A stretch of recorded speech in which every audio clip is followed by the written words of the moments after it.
Tam, tararam. Como matéria, nós estamos num período muito interessante, né, galera? Que nós estamos estudando o romantismo, e nós sabemos que esse romantismo ele é dividido em três gerações.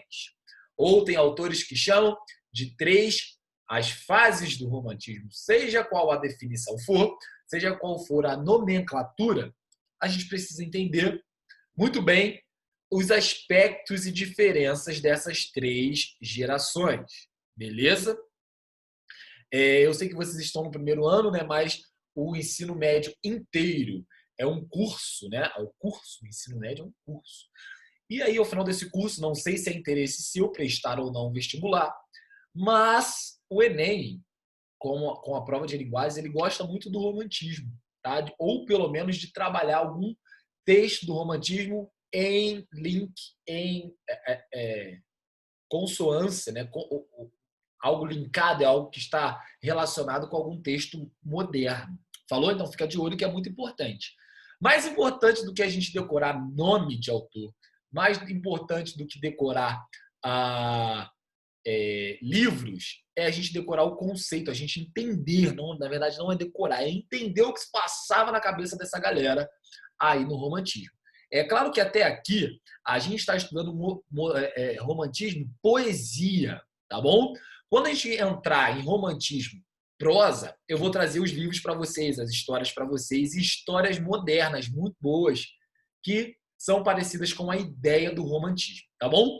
Eu não trouxe ainda nenhuma obra, porque nós estamos trabalhando a parte de poesia, de poemas do romantismo. Depois, a gente vai começar com a prosa, e aí é a parte que eu mais gosto dentro da literatura, é a prosa, e eu vou trazer várias leituras, vou contar, né, a história de vários romances, como se fossem livros, como se fossem filmes, perdão, para você, pelo menos, conhecer algumas histórias. Mas como a gente ainda não chegou na prosa romântica, a gente está na poesia, a gente precisa identificar essas características desses caras, né? O que a primeira fase tem de diferente da segunda fase? Nós vimos aí a primeira fase bem nacionalista, a primeira fase focando aí no coletivo, beleza? Já algo que a segunda fase, que a gente começou na semana passada, não é muito. Alguém pode me dizer aí uma característica da segunda geração, da segunda fase moderna? Alguém lembra? Alguém pelo menos? Thiago, sei. Subjetividade. Subjetividade, muito bem. Subjetividade é uma característica também do romantismo como um todo, né? Mas outra característica, quem consegue aí me salva? Pessimismo. Oi? Pessimismo? Pessimismo, isso, pessimismo. Melancolia? Melancolia. Lembra do prato? Lembra aquele prato de sopa que eu trouxe aqui? Tá até aqui para a gente lembrar aquele prato de sopa que a gente imagina que vai comer um estrogonofe, um hambúrguer, uma expectativas. Exatamente, gera uma expectativa exacerbada, uma expectativa lá em cima. Quando você chega, você vê a bosta que você se meteu. Criou expectativa demais, idealizou demais e sofre por conta dessa idealização. Beleza? A aula da semana passada foi uma aula muito importante, porque é a aula geral, né?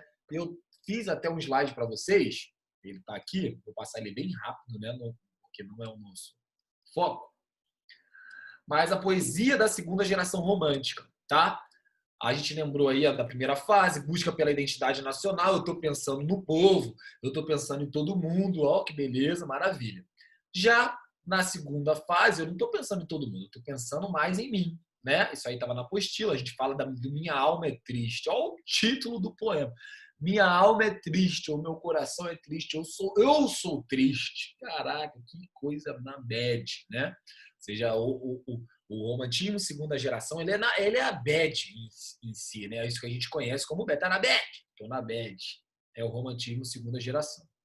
A mentalidade era exatamente essa do estrogonofe. Você imagina esse estrogonofe clarinho, esse molho claro, hein? Bonitinho, essa batata palha que faz aquele croque bonito dentro da tua boca.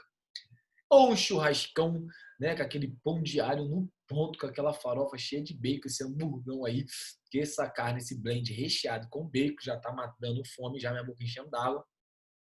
Aí quando você chega à tua casa, que tu tem essa sopa que parece até o vômito da tua irmã mais nova. É ou não é? Cheio de cenoura, vou até passar, que coisa horrorosa. E nós falamos também sobre as temáticas, né? Sempre o amor, né? Porque o amor é capaz de trazer para a gente as melhores coisas, os melhores sentimentos, as melhores fantasias e também pode trazer para a gente os piores sentimentos, memórias, lembranças. É um sentimento muito de dualidades, né? Desperta na gente várias coisas. Meu Deus. Será que nós temos nesse primeiro ano alguém amando? E aí, Carol? Você está amando? Alguém está amando? Quem está amando adora falar que está amando. Tem alguém amando aí, gente? Thiago Rio, né? Ah, com certeza. Thiago Rio já mandou o papo já. Aqui, será? É, Maria Luísa Valverde, será que você tá? Será que tem alguém amando? Será que tem alguém apaixonado? Estou apaixonado. Tcharam, esse amor. Nem sempre, né? É bom às vezes. Né?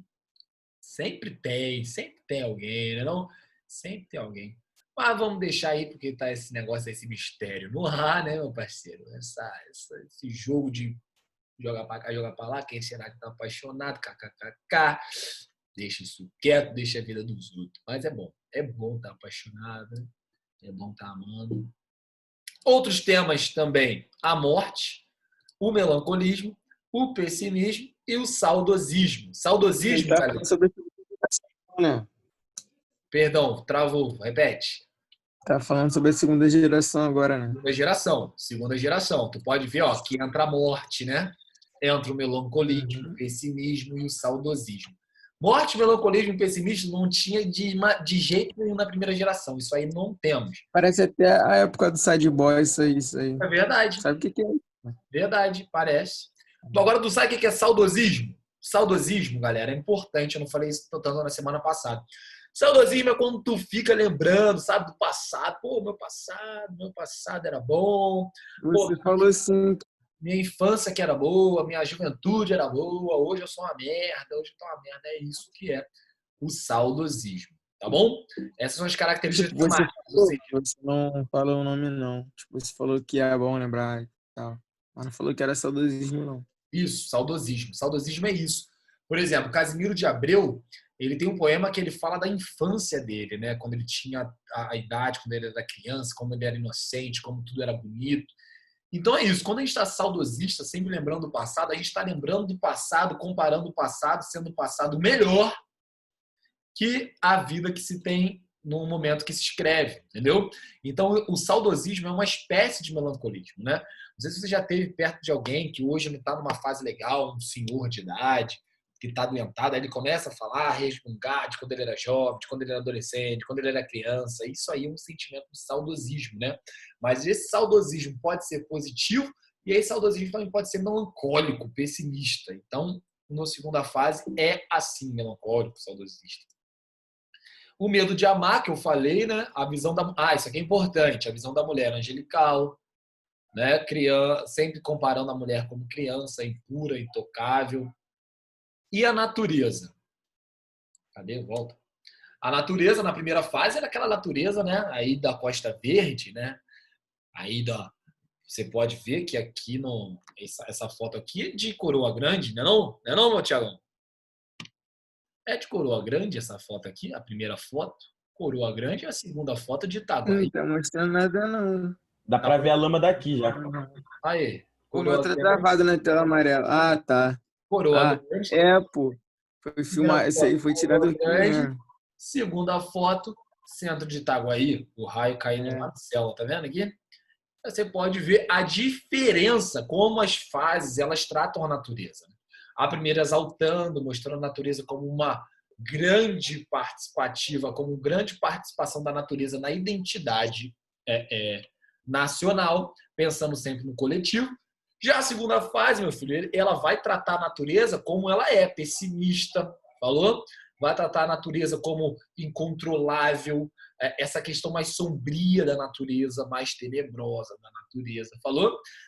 Os dias cinzas, né? A gente, quando está assim, um tempo meio nublado, o tempo colabora, não estou falando que o tempo é triste, mas o tempo colabora para a gente para a introspecção, não é verdade? Quando está um dia frio, chovendo, uma segunda-feira, você acorda, você toma aquela tua xícara de café, você vai ficar no seu quarto, você vai ficar mais pensativo.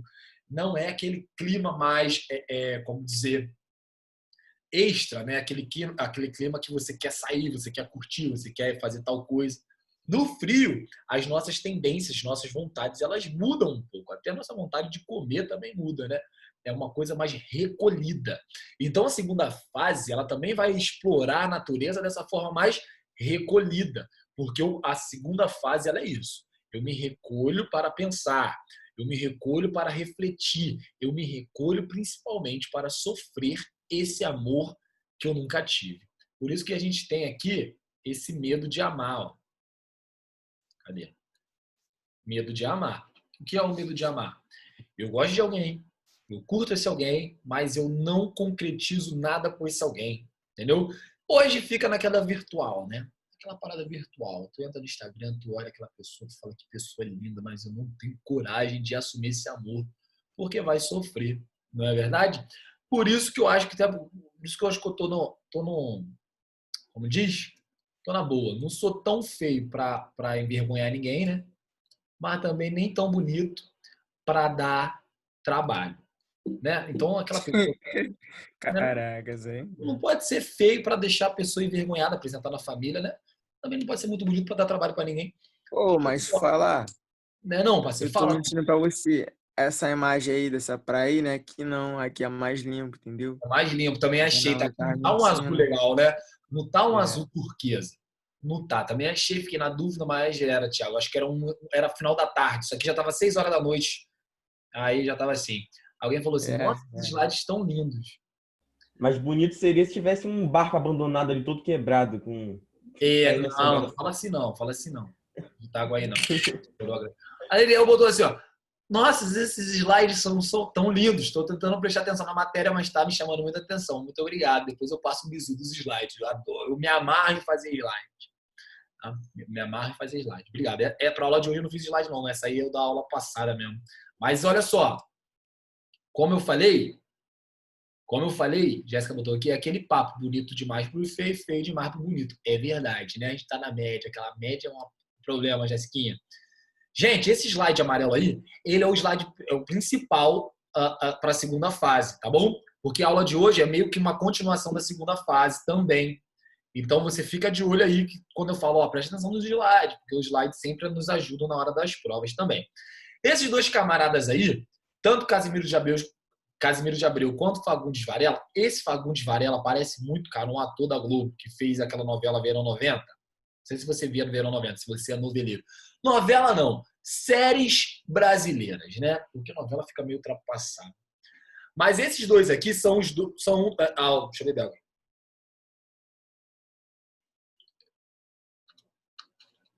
Eles são autores que se destacaram na segunda fase do romantismo. Mas hoje a gente vai falar sobre um autor. Deixa eu tirar aqui para ver. A gente vai falar sobre um autor que tem muito, que teve, né, que ele é o principal nome da segunda fase do romantismo, que é Álvares de Azevedo. Beleza, galera? Então fica ligado aí nas anotações que você precisa fazer para garantir seus pontos de atividade diária, tá bom? A expectativa de... Professor, Oi. a atividade diária vai ser a anotação mais. Mais atividades que vamos fazer juntos. Vamos fazer juntos as atividades que eu vou passar hoje. Beleza? Ué, mas vai ser anotação ou vai ser. Os dois. Ah, A gente vai fazer tudo durante a aula. Beleza? Agora já é a terceira fase ou ainda é a segunda? Não, é a segunda fase. Agora eu quero mostrar para vocês, a gente conversar sobre Álvares de Azevedo. O Álvares de Azevedo foi o principal nome da segunda geração do romantismo, tá bom? Na aula que vem a gente vai falar sobre a terceira fase e aí depois a gente entra na prosa. Prosa é texto em parágrafo, né? Esses livros mesmo de história, como eram as histórias do romantismo. Coisa linda, maravilhosa, que só acontece na literatura ou no cinema. Tá bom? Então, a atividade diária de hoje vai ser, como é que ela vai ser composta? Tanto das anotações do caderno, quanto das atividades que vamos fazer juntos. Tá? Ó que simples. Por quê? Porque eu tenho que fechar a nota logo. E como a gente teve essa substituição aí, né? E eu, na primeira semana, faltei. Eu tenho aí que fechar as notas até dia 27. Ou seja, até terça-feira da semana que vem. Olha só, você sabia que o nosso maior poeta romântico da segunda geração jamais teve um livro publicado em vida? Por que será que o Álvares de Azevedo não teve seu livro publicado na vida? Vamos lá, morto aos 20 anos de idade, já começa por aí, né? Morreu com 20 anos de idade, não teve tempo de nada quase, né? Vocês aí estão com quase 20, brincadeira, 16, 16 talvez alguns 17, 15, 14. Imagina morrer aos 20 anos de idade, né? É novo, né? Eu tenho 25, imagina só, 20, já teria 5 anos de falecido. Deus me livre, nem falar uma coisa dessa. Morto aos 20 anos, vítimas de um tumor e de tuberculose, Álvares de Azevedo preparou apenas uma obra para a publicação, A Lira dos 20 Anos, uma antologia poética. Entretanto, essa obra só foi publicada um ano depois da sua morte. Álvares ficou conhecido como poeta da dúvida, por tentar expressar o seu interior psicológico nas obras, mas nunca teve sucesso, tadinho, o que gerou um discurso repleto de dualidade. Nessa antologia, ele escreve sobre uma mulher que tocava lira, cuja identidade até hoje não se conhece. A obra é dividida em 2 etapas. A primeira, extremamente expressiva, cheia de sentimentalismo e melancolia, e a segunda com um discurso mórbido, cheio de ironia, crítica que o próprio guardava. Este capítulo abordará a vida e o legado desse célebre autor. Então, hoje nós vamos falar sobre Álvares de Azevedo. Essa primeira leitura, essa leitura inicial sobre Álvares de Azevedo, a gente vê que no livro dele, ele começa, ele parece meu vizinho. Será que é o teu vizinho? O Álvares de Azevedo? Olha a cara dele. Tá amarrado. Uma cara de bolado, né? Mas se bem, gente, que foto 3x4 a gente também não fica legal, né? Tu tirou a tua última foto 3x4? É uma coisa que te deixa deprimido. Talvez por A isso. última foto que eu tirei dessa tinha uma espinha na minha cara. Caraca. Quer dizer, uma cara na minha espinha. Imagino, eu imagino. Olha, eu tenho uma foto 3x4 de quando que eu tive que tirar para entrar para o ensino médio. Meu parceiro, minha parceira. A foto é doída. É doída. Eu olho para aquela foto e falo, meu Deus, Deus existe. Deus Caraca, existe. Um dia eu vou lhe mostrar para você, não vou mostrar aqui porque vai ficar gravado no YouTube, eu não vou dar esse mole. Detesto. Entendeu? Ana falou que botou bonitona a foto da carteira do trabalho, eu fiquei horrível. Meu Deus, a foto da minha carteira de trabalho é a mesma foto de quando eu tive que entrar no ensino médio. Eu tenho uma vergonha de mostrar minha carteira de trabalho. Meu Deus do céu. Mas um dia eu vou mostrar para vocês. Pior que é pra sempre, né? Fica para sempre. Fica para sempre. Da minha identidade também tá horrível. Eu tô com um olho aberto, um olho fechado. Então a gente não pode culpar a foto do Álvares de Azevedo aqui, né? Essa cara dele de emburrado, porque a gente sabe que uma foto 3x4, mas olha só o cabelo dele. Repartidinho aqui. Olha o brilho, olha o brilho. O moleque passou uma babosa para tirar essa foto, meu. Ele passou de um creme naquela época, que eu não sei qual era, ficou maneiro. Olha aí, ficou maneiro. Ficou parecendo que eu não dormia há um mês. Fica com a cara gorda desse tamanho. Mas acontece. O bagulho agora tem tutorial no YouTube ensinando a tirar foto 3x4 em casa. Mas ele tem essa cara de boladão também, porque o maluco não era fluxo e cheiro, não, filho. Não era, né, maluco? Pô, vamos conhecer a vida dele. Ele não era aquele camarada que ficava em casa. Ele gostava de uma birita. Ele gostava de uma night. Mas aqui falando sobre a obra dele, né, A Lírica dos 20 Anos, esse texto fala, né, que ele começa falando sobre sentimentos, né? A Lírica dos 20 Anos, a identidade, ele começa falando sobre uma mulher que tocava lira, falando sobre a paixão, sobre como essa mulher é linda, isso na primeira parte. Na segunda parte, ele fica mórbido. O que é um discurso mórbido? Um discurso de morte, um discurso pesado, um discurso, sabe?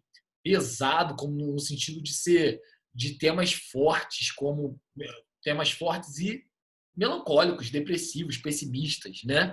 Então, metade do capítulo ele é o amor. Na segunda parte, ele é o carrasco. Isso é bem característico da segunda fase do modernismo, do romantismo. Por quê? Porque provavelmente não foi um amor vivido, foi um amor idealizado. Falou? A expectativa de aprendizagem hoje é aprofundar os conhecimentos sobre a poesia de Álvares de Azevedo, identificar na obra dele a dualidade do seu discurso lírico em relação ao ideário romântico. O que é um discurso? O que é um discurso que apresente dualidade? Que apresenta diferenças, sabe? De tema. Tu tá falando de amor, daqui a pouco tu tá falando de morte, tu tá falando de que tá apaixonado, daqui a pouco tu tá falando que tu quer se matar. Pô, tu escolhe, né, meu parceiro, o que tu quer falar. Mas o romantismo, ele permite, essa segunda geração permite isso. Beleza? Então, essa parte aqui, ó, Álvares de Azevedo. Vamos conhecer esse brasileiro, Álvares de Azevedo. Esse capítulo não é muito grande, tá bom? Rapidinho já termina. Álvares de Azevedo nasceu em 1831, morreu em 1852.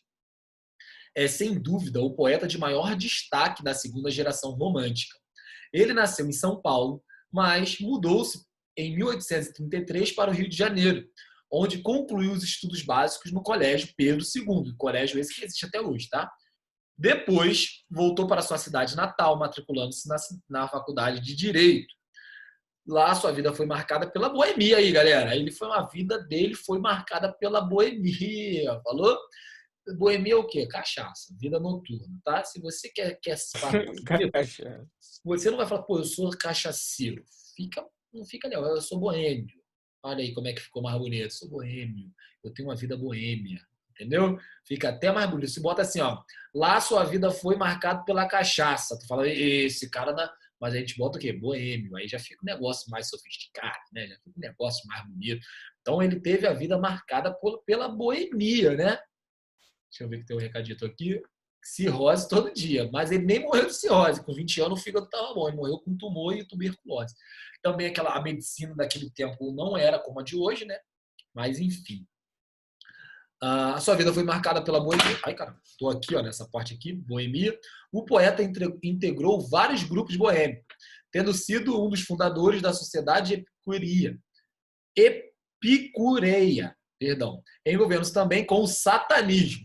Então, além dele ter uma vida boêmia, ele também era envolvido com o satanismo, né? Talvez explique um pouco essa situação, essa face dele. Mas, direitos de todos, né? Como consequência de um estilo de vida pouco saudável, deve ser aquele camarada que acorda comendo fofura com cachaça, o almoço dele era pizza velha com 51, o café da tarde dele não tinha porque ele estava bêbado, e o jantar era o quê? No bar também. Como consequência de um estilo de vida pouco saudável, Álvares de Azevedo morreu muito cedo, com apenas 20 anos. Não teve tempo nem de sequer ver algum livro seu publicado.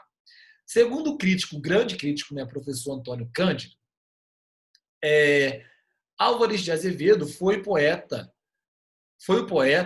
a que as pessoas não conseguem ser indiferentes. Ou é odiado ou é amado. De um lado, é visível seu descuido poético em versos muitas vezes sem relevo ou sem músculo. Por outro, sua genialidade transparece, a personalidade literária mais rica da sua geração. O interessante de falar sobre Álvares de Azevedo é que os outros poetas, né, tanto o Casimiro de Abreu quanto o Fagundes Varela, eles viveram mais do que o Álvares de Azevedo, mas o Álvares de Azevedo, mesmo morrendo com 20 anos e publicando apenas um livro, conseguiu uma notoriedade maior do que quem viveu mais que ele. Entendeu? E o Antônio Cândido diz o seguinte: Álvares de Azevedo é o seguinte, ou você gosta ou você não gosta. Não tem aquela parte de meio termo. Ou tu gosta do cara ou tu não gosta do cara. Principalmente, falando de mim, gosto muito dele. Acho que essa sacada dele, ele é muito profundo em toda a característica do romantismo. Na hora que ele tem que ser profundo, ele é romântico, e na hora que ele tem que ser mórbido, pesado, pessimista, melancólico, ele também é. O que acontece é que as pessoas não estão acostumadas com uma leitura de poemas mais assim, né, melancólicos, enfim. Pode-se considerar o romantismo um movimento de adolescentes, do qual Álvares de Azevedo certamente é o poeta mais representativo. O fascínio pelo conhecimento e o fulgor é a chama da fase, somada à influência de Lord Byron. A gente vai ver quem é Lord Byron, né? O byronismo. O que é isso, Lord Byron? A gente, no Brasil, a gente sempre quer fazer o nosso copiando dos outros. Até hoje é assim, né? A gente fala, nossa, quero independência, mas a gente toda hora copia estilo, copia música, copia tudo de outros países. Tudo bem que hoje nós também temos a globalização, mas nessa época, o que acontece é o quê? Vamos todo mundo fazer o romantismo. O romantismo tem que ser a cara do Brasil. O que todo mundo fazia? Pesquisava o que os caras lá na Europa, na Inglaterra, na França, em Portugal, na Espanha estavam fazendo. Então, Lord Byron, ele é um escritor romântico da Inglaterra. Romântico de que fase? Da segunda fase. E ele também é isso aí, pessimista, muito pessimista. A característica principal dele é ser pessimista, tá bom? Então, você que está fazendo suas anotações, é bom anotar aí, ó. Lord Byron era um escritor romântico da segunda geração, só que ele estava lá na Inglaterra. E os brasileiros aqui só de olho, todo mundo de olho no que ele estava escrevendo. Tá bom? Alguma dúvida até aqui? Tá de boa? De boa na Lagoa, né? Se tiver, pode fazer aí qualquer comentário Tá tranquilo. nas mensagens, tá bom? Essa aula de hoje, ela é tipo um Pode repetir? Posso? Lord Byron. Essa parte do Lord Byron. Lord Byron era um escritor romântico da segunda geração, só que na Inglaterra, né? Então, os brasileiros aqui estavam escrevendo, mas influenciados por uma escrita da Inglaterra, por uma escrita inglesa, né? Então, é importante. Então, o Lord Byron era muito pessimista. Tem um quadrinho aqui que nós vamos falar sobre ele. Olha ele aqui, ó. Lord Byron. Tá vendo aqui? Já ouviu falar sobre Lord Byron? É o principal nome do romantismo inglês. Ele foi uma das influências centrais para os poetas da segunda geração romântica brasileira, incluindo Álvares de Azevedo. Em sua obra estão presentes características que se tornariam marca dessa geração, como pessimismo, deslocamento, egocentrismo e sentimentalismo. Tá bom? Sua vida foi marcada por muito escândalo, incluindo grande número de amantes, muitas dívidas, separações e ainda denúncias de incesto. Eu não sei se você sabe o que é incesto, mas incesto é quando alguém pega a irmã ou o irmão, né? Então ele era bem polêmico, parecia no TV Fama da época direto. Por quê? Tinha muitas amantes, ele estava envolvido em vários escândalos, né? Muitas dívidas, caloteiro e pegava as irmãs ou os irmãos, não sei qual era a preferência dele. Esse aqui é a fotografia do Lord Byron. Você pode perceber que ele é bem branquinho, porque estava na Inglaterra, né? Ele é um inglês, principal nome no mundo do romantismo, principalmente dessa geração, né? Aí a galera aqui no Brasil tava, o que o Lord Byron estava escrevendo? Vamos ler, ele lia Lord Byron, né? Se inspirava em Lord Byron e escrevia aqui no Brasil, sendo influenciado por ele, tá bom? Isso é muito comum na literatura. A pessoa, o autor, né? Ele escreve aqui no Brasil, no país, mas inspirado por nomes espanhóis, mas que estão na Espanha, por nomes que estão em Portugal, por nomes, por pessoas, por escritores que estão em outros países. Beleza? Então, quem é o grande nome do romantismo no mundo? Principalmente nessa fase? Lord Byron. Lembrando que ele era pessimista. Até a vida dele influenciava muito Álvares de Azevedo, né? Porque o Álvares de Azevedo também ele era boêmio. Ele tinha compromisso com a noite, né? Ele era da noite, da noitada, dos bares, das festas. Assim também como o Lord Byron, só que ele estava na Inglaterra. Lord Byron sempre envolvido em muitas polêmicas. Falou? Então entendam aí, Lord Byron é o nome do romantismo no mundo. E aí eu tenho Álvares de Azevedo no Brasil sendo influenciado por ele. Lord Byron não sabia dessa influência, era óbvio, né? Era como se ele fosse um artista, né? E a gente aqui, os fãs do artista, copiando ele em tudo, porém ele não sabe. Só sabe que é uma influência para o mundo. Beleza? Seguinte, essa aula faltam 4 minutos. Não, acho que dá para ler as características literárias. Toda escrita em 4 anos. Todo mundo aqui junto? Ó. Ponto 2, tá? Toda escrita em 4 anos e publicada postumamente, a obra de Álvares de Azevedo é marcada por uma interessante dualidade. O poeta produz tanto poemas românticos prototípicos quanto os versos que ironizam o próprio romantismo. Ou seja, ele é um cara que ele faz tudo o que o romantismo propõe, subjetividade, idealização do amor, a mulher é idealizada, princesa amada. E no mesmo livro, né, que é um só, ele faz duras críticas ao próprio romantismo. Ou seja, ele faz o que o romantismo prega e ele critica aquilo que ele mesmo faz. Tá entendendo como é que ele é meio doido? Isso fica claro em diversas obras do autor, como o livro de contos Noite na Taverna e o texto da Dramaturgo de Macário, mas, sobretudo, em sua principal obra, Líra dos 20 anos.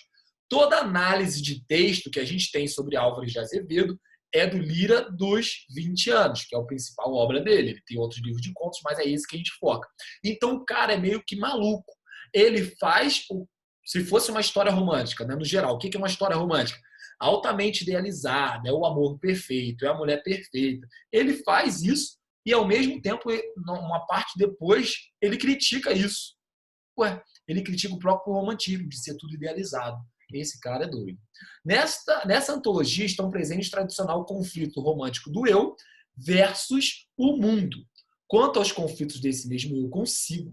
Ou seja, Álvares de Azevedo tinha problema dele com ele, problemas pessoais, problemas ele com o amor que ele sentia por alguém e pelo mundo, né? Então, imagina, é problema pra caramba para ser demonstrado no verso.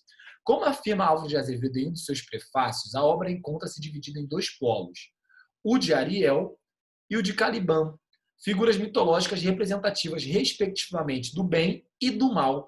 Então, na obra dele, ele começa a falar uma parte, a primeira parte é o bem, a segunda parte é o mal. Ou seja, a primeira parte é uma vida idealizada e a segunda parte ele começa a criticar essa vida idealizada. Por quê? Porque a idealização ela é só apenas no campo do pensamento, tá bom?